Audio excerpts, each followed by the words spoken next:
The night I realized my family didn't see me as a son or a brother, but as an ATM, was the night everything inside me broke in the best possible way. That was the night I stopped answering. My name's Justin Miller, I'm 28 years old, a software engineer who's always been called the reliable one. Growing up, that meant my teachers trusted me to lead group projects, my coaches counted on me to clean up the mess after practice, and my parents leaned on me to cover for my younger brother Kyle when he messed up. And he messed up a lot. He was the golden child, the one who could do no wrong in my mother's eyes, the one who, even at 25, was treated like he was still some promising kid instead of a grown man with no job and no sense of responsibility.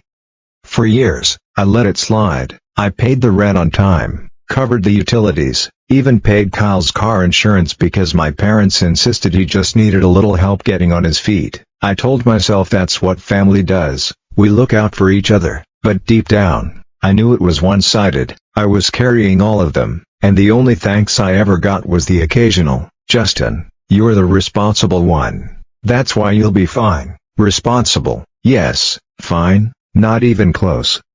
The breaking point came on an ordinary Tuesday night. I was sitting on my couch, half-eaten takeout in front of me, when my phone buzzed. It was a text from Kyle, no greeting, no explanation, just, "I'm quitting my job, you'll cover my rent." Not even a question mark, not even the courtesy of pretending it was a request, it was a demand.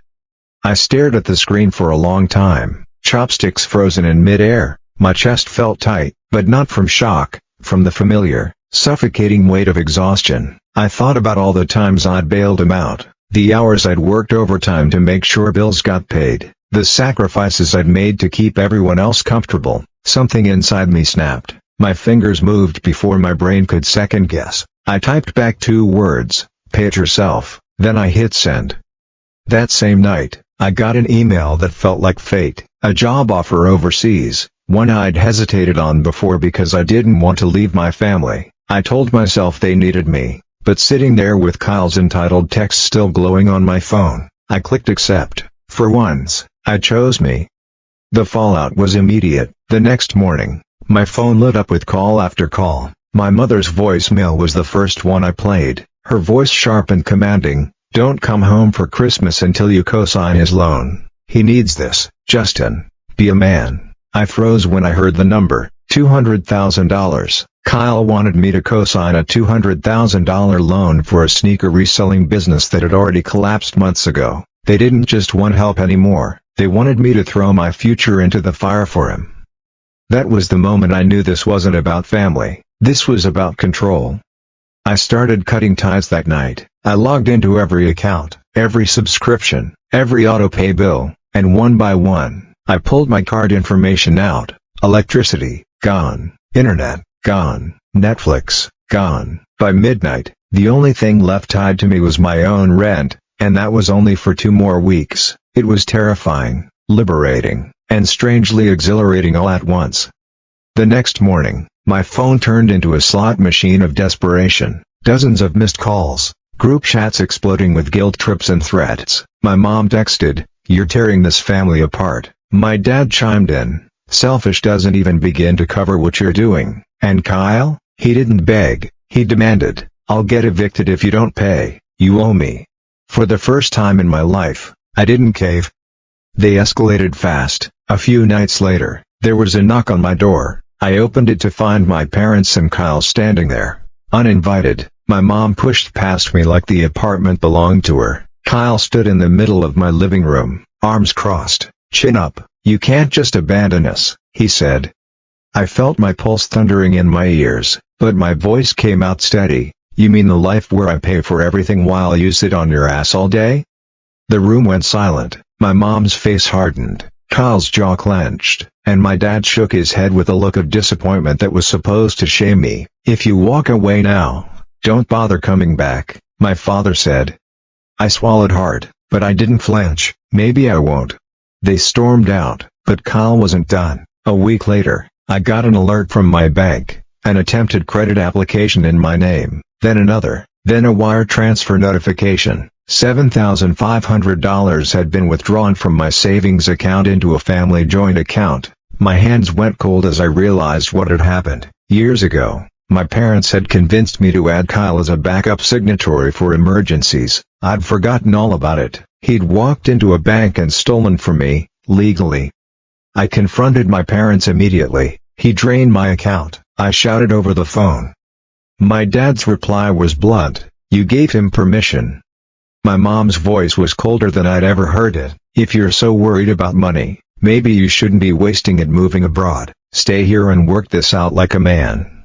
That was the moment I understood. They weren't just enabling him, they were complicit. Things spiraled from there. My lease was suddenly cancelled, supposedly at the request of my co-signer. My apartment got listed as available online. My credit score plummeted from repeated hard inquiries I'd never authorized. Kyle even used a spare key to let himself into my apartment one night, grinning as he left. "You'll come crawling back, you always do." But this time, I didn't. This time, I fought back.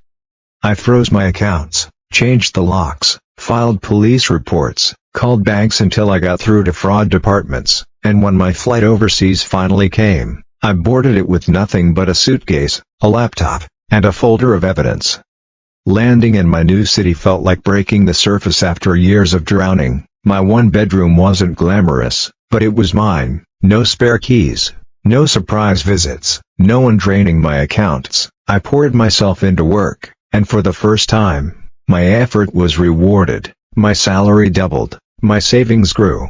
I started running along the river in the mornings, going to the gym after work, even trying new hobbies. Slowly, I rebuilt not just my finances, but my confidence. Meanwhile, my family's messages shifted from anger to desperation. Mom's tone softened. "Come home, Justin, we'll forgive you." Dad sent short, bitter texts. Kyle alternated between threats and pleas. I ignored them all.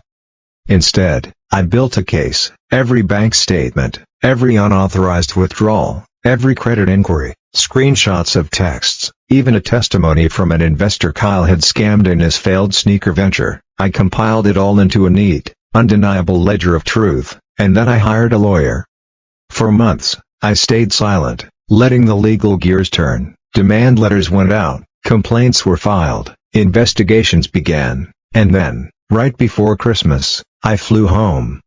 At the dinner table, my family relaxed into the illusion that I'd come back to make peace. That's when I set a thick binder down in the center of the table and began sliding pages across. Bank withdrawals, fraudulent applications, official letters. Their smiles cracked. My dad's face drained of color. My mom's voice trembled. Kyle shouted, "You can't do this."